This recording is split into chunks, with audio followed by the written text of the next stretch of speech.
Good morning. Can I just say what a pleasure it is to be here today, to see all our organisations and teams represented. I am looking forward to hearing more about your input later in the day and what comes out of that, because I think what's really important in all of this is actually there's so much expertise and experience across all our organisations, and there's enormous power in us pulling together and thinking very differently about how we can maximise the impacts we can have on Scotland's economy as a result of working together. My job today is to give you a bit of broader context. I think when you're in a team and you're looking at the kind of Workplace Innovation and Business Models programme, it can almost feel as if you're the only ones doing the change, you're the only ones being challenged in this way. But actually, as Carol said, there's a huge amount of work and effort going on right across the system to really challenge ourselves about thinking about how we could potentially work differently, deliver differently, almost put aside our own organisational agendas, but not remits. Carol's right, what's really important is there are very specific remits for our organisations. But in order to achieve much, much more for the employers, the businesses, essentially the customers that we all serve. So what I'm going to talk about is the work that's been going underway around the Business Support Partnership Programme. And that's essentially a programme of work involving Scottish Enterprise, Skills Development Scotland, Highlands and Islands Enterprise, the emerging South of Scotland agency, so project teams a bit involved in that have been very much part of the design here, but also Business Gateway and local government, they've been involved in some of this work as well. And as I say, what we're attempting to do is to harness the best of what we all offer, but start to design our future from our customers' shoes back, if you like. So rather than thinking about our own organisations, thinking about the businesses that we serve in the business support environment and working back from there. So that for me is a big change. The one thing I would also add is I've been around the system for a very, very long time, and Carol's right, we do collaborate very well, there's lots of work. But sessions like this, I am seeing more and more and more of.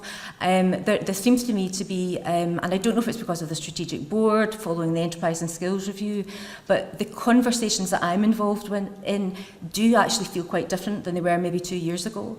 I do think we're coming from the perspective of what can we deliver, what makes sense, what's the evidence, how are we taking it, and actually putting ourselves in our customers' shoes and putting ourselves in the position of what is it that Scotland needs of us all? What is it that is going to generate the best possible impact? And I think that's hugely positive. So, hands up if you've heard of the TOM. Okay, so let me just give you a bit of context, because I know it gets bandied about as a word, and it's like, what does this actually mean?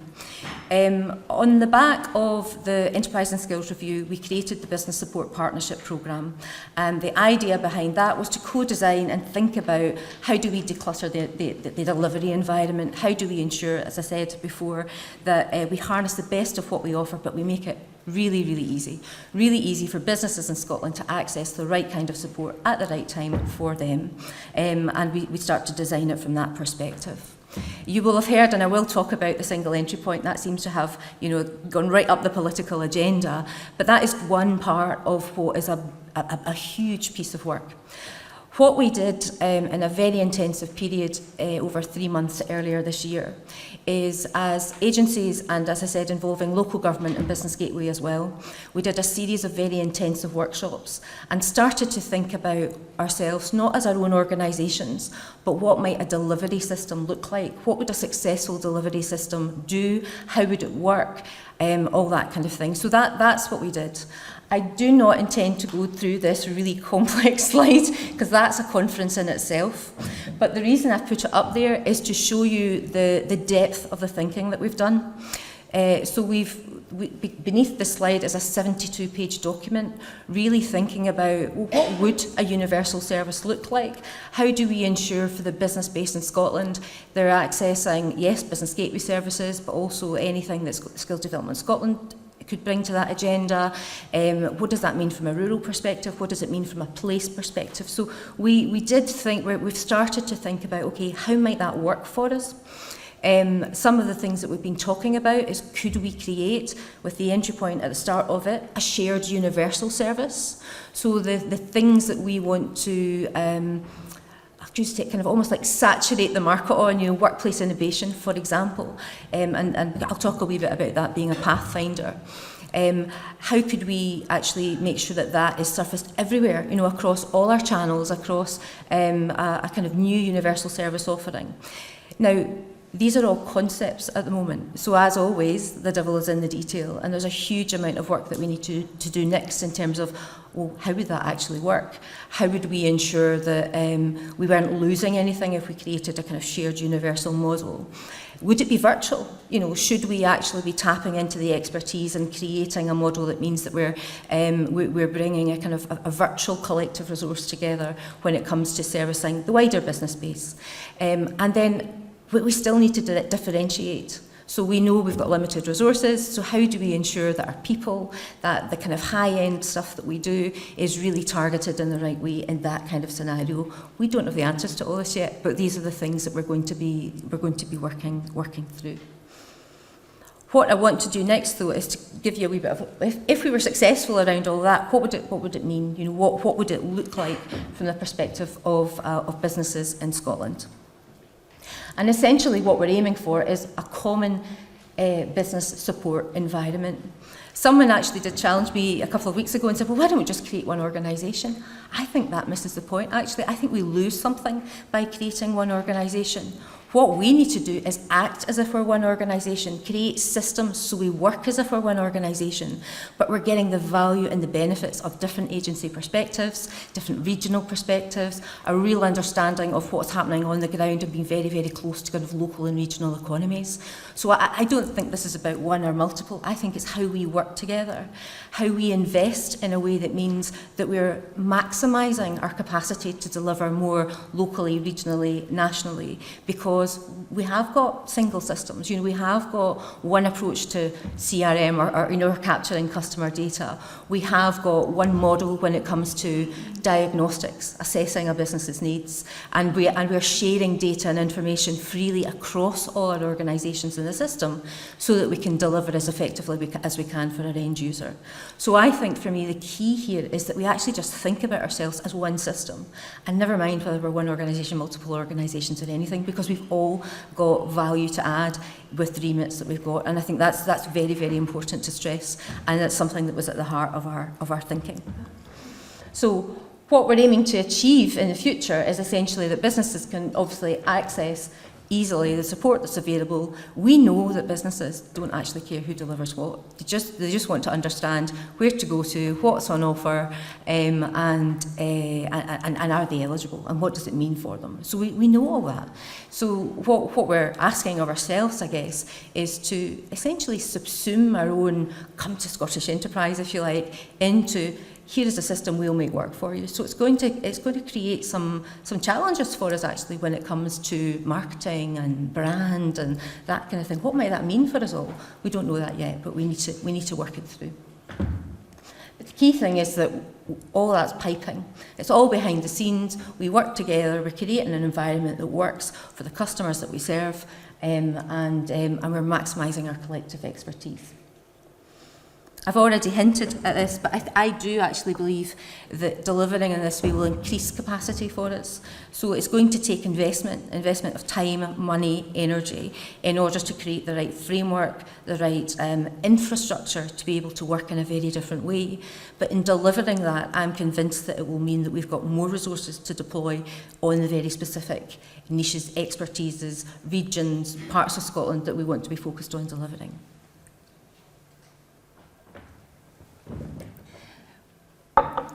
We firmly believe that this will improve the customer experience. Businesses in Scotland that come to all of us as organisations, and actually more to the point, those that don't, those that feel it's just too hard, they can't make sense of it, they don't actually know who does what, and actually they don't have the time to try to find out. So, we see a big opportunity to drive much, much better improvement in how businesses experience the public sector. At the very least, we need to create benchmarks about what success would look like.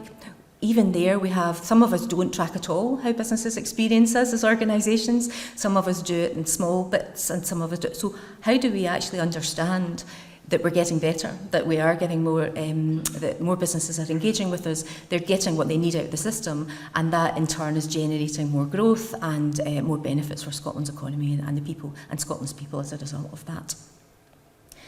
Shared CPD and skills. Carol has already mentioned about the fact that our HR directors are working together and looking at that.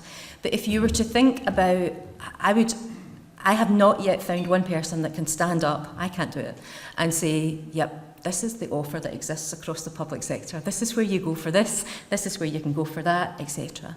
So there's something about us creating an environment where that becomes the norm, where we're embedding not just common continuous professional development in terms of new skills, the economy's changing, business is changing, but actually how we're building a much stronger awareness about what the offer is across the public sector, who's doing what, how they can access it, that kind of thing. So that needs to be part of our thinking as well as kind of traditional continuous professional development. We need to upskill our people. You know, everybody in the front line, we need to make sure that people are comfortable with the shifting economic environment, shifting technical and technology environment, and actually are really at the front end in terms of advising businesses in the most effective way. I think many, probably a decade ago or more, I genuinely think Scotland was pioneering in that regard. People used to come from all over the world to see what we were doing in different things. I think there are lots of things that are still like that, and actually workplace innovation and business models is one. But I think we've kind of lost our edge, if I'm honest. And I think if we kind of invest together and start to build a much more common system, I think there's an opportunity for us to really put our mark on the world stage. Someone might be able to tell me if there is somewhere.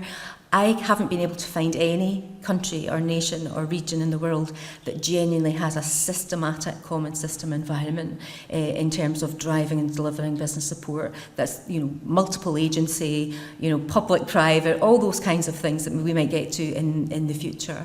I haven't been able to find it. And there's a big opportunity as well around this kind of common environment, a common systems approach. And for me, the big prize is, as well as customer experience, increased capacity, it's data. A real richness, building a real rich picture of what's actually going on across Scotland's business base. What kind of capabilities do they have? What are their challenges in real time? And using that to drive future innovation across the business support and economic development system. So I think for me that's one of the major prizes in terms of joining things up.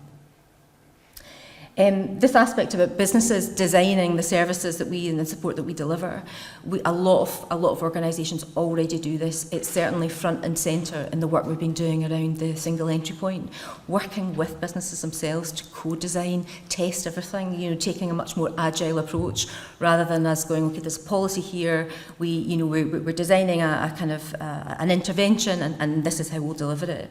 And I am hoping that as part of this work, the workplace innovation and business models work, that idea about co-designing the ultimate delivery, end delivery state with the businesses that we're targeting, I'm hoping that that's front and centre in the thinking, and if it's not, we should ensure that it is. This idea about creating an account, where this is now, people that have been around, we've talked about this for a long time.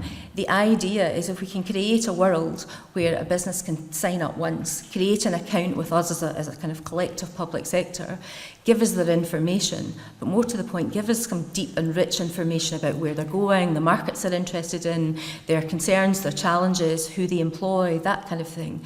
That then creates a real opportunity for us as a system to come in front of them. In my head, I see this almost working like an Amazon type model. You know, that companies that have done this have also done this, and actually we're bringing our support to them as opposed to them having to do all the hard work and kind of go to different organisations and try to find what's available. But that's kind of a bit of a nirvana. That will take us some time, and there's a lot of building blocks that we need to put in place first. I think the other critical thing, I've mentioned it already, is what's at the centre. It's collaborative working with a focus on place. You know, so what this is not is a move to create one big homogenous group that delivers everything in exactly the same way to local communities, to big business, that won't work. We know that won't work. So I will restate what I said earlier. The idea behind this is we're harnessing the different remits, the different parts of Scotland, and allowing it all to go further by creating a platform, if you like, and not just a technical platform, a platform and an approach to how we would actually take decisions together and continually develop our business support services in the future. But place is really, really important. And I'm going to talk a wee second about a kind of draft contact model and how the work that we're doing on workplace innovation and business models will actually act as a really important pathfinder for us in terms of learning lessons about how far we can go, what we can achieve, and actually what is it we need to make sure is in place to allow us to function as a single system, if you like, in future. Okay, draft written all over this. As I said earlier, I want to move away from the mic, but I know I'm not allowed. As I said earlier, a lot of this needs to be pulled apart. The devil is in the detail. Can we actually work in that way? What would it mean in practice? There's an awful lot of work and effort for us to do in order to make this a reality. But essentially, how this would work as a contact model if we had an integrated business support system, if you like, where we're all delivering, as I've said before, in terms of our own remits and expertise. You would start from the perspective of a universal service. So the entry point is the first mover in that, but this idea that we've got a shared online channel, that we've got any information and advice that we offer that's free, that's dead easily accessible. We just put that up there and everybody can see it, use it, whatever. Self-diagnostic tools, so that idea about, companies being able to go in and self-serve, but also that we use that as an element of triage. So what are their needs? How do we make sure that we're referring them not to the right organisation, but ideally to the right individual, the right person within an organisation in order to meet an individual business's needs as quickly as we possibly can. Customer account and things like that I've already talked about. That would be serviced through that universal services model, if you like. And as I said before, this shared assessment and diagnostic, really assessing needs but also opportunities. Imagine a world where a company is saying, well, I think I need this, and they give us more information, and we say, actually, based on what you've told us, here's some new opportunities for you. That would be amazing, actually. And the technology, all that exists. It's just about the level of our ambition, how we work together, and how willing and how far we're willing to go. The next layer down was our attempt to think about our added value offering. So the specialists, the expertise that we've all got within our organisations.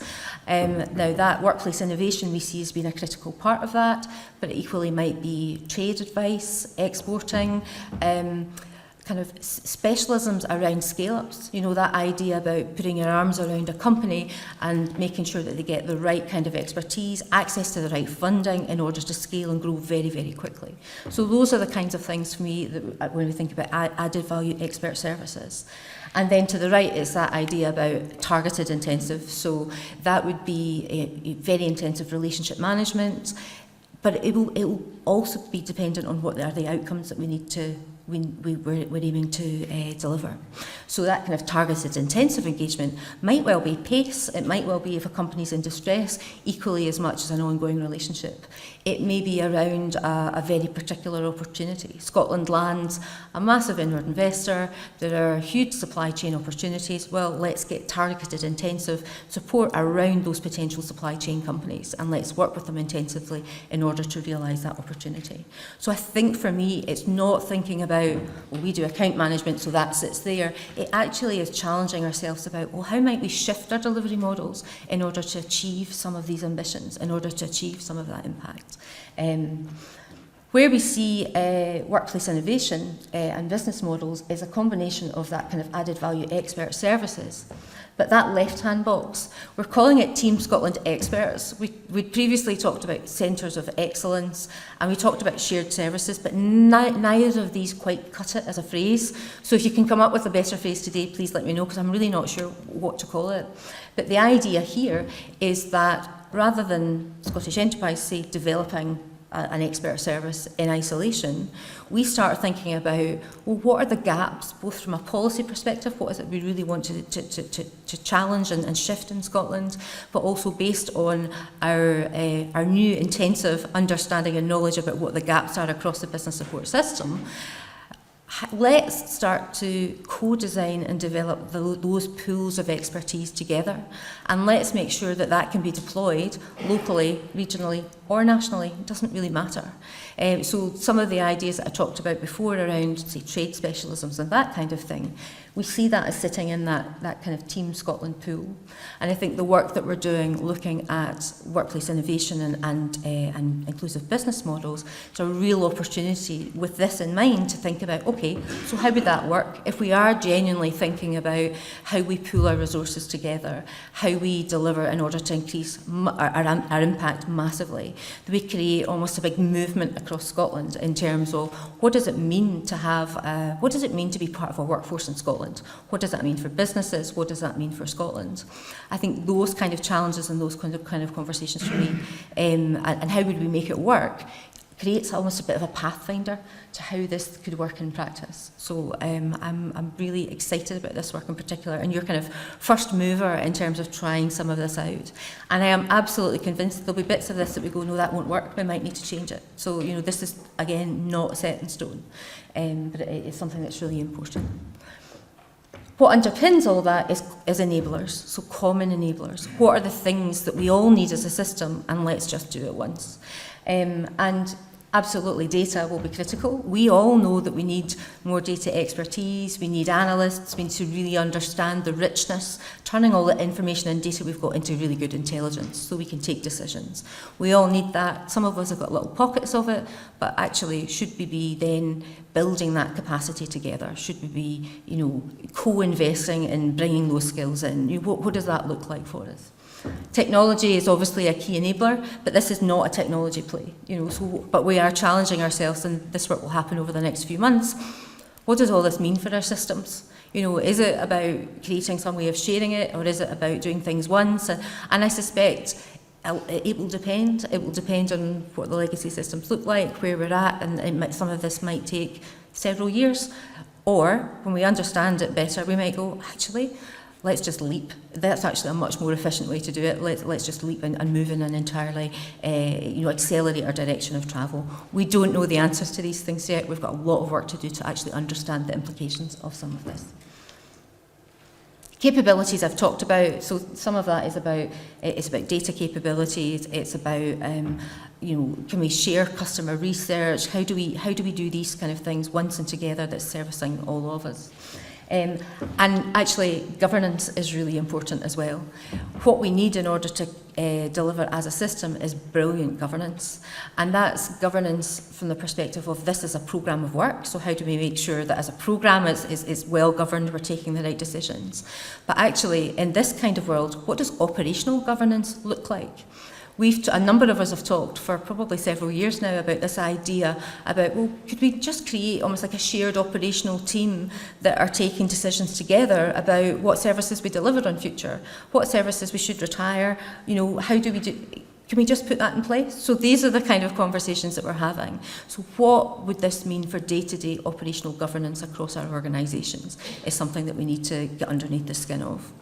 And then one of the other things that we've looked at is, as well as governance, planning. So can we actually tap into all our strategic planning processes to ensure at the high level we're actually prioritising well? So rather than it all being about the kind of day-to-day and the governance decisions, how do we create a strategic planning framework, if you like, that's based on insights and that's allowing us to prioritise where we might go next, what we would focus on first, those kinds of things. Okay? I'm throwing a lot at you. These will be shared, and if anybody wants a 72-page deck, you are very welcome. I wanted to end with this because I thought it was very important, and you won't be able to read all this up here. But quite a lot of time we talk about what is it we're going to deliver, what does it mean, what are the ideas, what are our ambitions. But I think what's really critical in all of this for all of us is how we do it as well. Working together is fantastic when it works, but it can feel quite scary. There can be a bit, well, what might this mean for me? What might it mean for our organisation? Well, where could this go? So at the start of this process, a group of us spent probably 2 days in a room actually having that conversation. How do we want to work together? And I think for what you're about to go into, this is really potentially the most important thing. and I will let you read some of it, but and I think we're sharing the slides afterwards, so you'll see it in depth as well. But I think some of this key about showing respect and earning respect, you know, that sense of, you know, so Scottish Enterprise and Skills Development Scotland are both quite big organisations, but actually we're a partnership, and we need to ensure that Highlands and Islands Enterprise, South of Scotland that isn't even established, we're really taking the time to understand the perspectives there, the value, the roles, the responsibilities, because actually that's where we end up with something that's really quite powerful and special. We're ambitious to make a difference, and that was about us having been really quite intent on continually improving what we do. You know, I said to our board last year, you know that phrase, people get the governments, people get the governments that they deserve and that they vote for. I said, I think that we get the businesses in Scotland that we almost deserve, because we want a very entrepreneurial, dynamic business base in Scotland. But as a system, as a public sector system, we are not the most entrepreneurial, innovative and dynamic system, and we need to change that. You know, that we absolutely need to change that. And so I think for me it's about us not standing still, being energetic, being ambitious for what we could achieve by doing things differently. We pulled together and put Scotland first, you know, so that idea, actually thinking about what is it that Scotland needs, what do the businesses that we serve need, okay, what do we then bring to the table, and doing that collectively. And I think that's very, very important. And like Carol, though, I think the good news is we do quite a lot of this already. For me, this is about when we're at our very best, but making it systematic and consistent, and that's just how we do things. So I've had challenges with that. There's nothing new in this. I said, well, maybe not, but if we can create a system that's just how we do it always, right across piece, then that will really add masses of value for Scotland. And I think this one here about taking the long-term view, this is actually big stuff. It's easy for me to stand up and say this, but it will only be successful with the help and support of everybody in this room and everybody right across our organisations. So, you know, this is a big long-term play, and we're going to need to think about the long term. We're going to need to keep an eye on that end goal and the impact that we could have, and we're going to need to be quite resilient and challenge ourselves, because anyone that's been involved in collaboration before, quite often it's 2 steps forward, 1 step back, 2 steps forward, 1 step back, and it takes time, it takes energy, it takes good engagement, good listening, really trying to understand different perspectives and putting ourselves not just in our customers' shoes but our partners' shoes as well, and trying to think about it from their perspective in terms of driving things forward. In terms of taking a long-term view, we also talked about not being afraid to make unpopular short-term decisions if we felt that it was going to get us to the longer term. What we were talking about there was really the politics. You know we all operate in highly political environments. As soon as something stops or changes, there'll be, sorry, no offence, but local councillors or someone that wants to kick up a fuss about it. There is something about staying true to our course and actually recognising that that's the environment we operate in. Those kind of things will happen, but if we still think it's the right thing to do, we're going to keep going. The critical thing in that kind of way of working is evidence. It's actually about really creating that environment where we're getting the data and that rich picture, because if we can ensure we're taking evidence-based decisions, that's a great tool to have in our armoury, and it means that we can point to why we're doing the right thing, and I think that will be very, very important to us.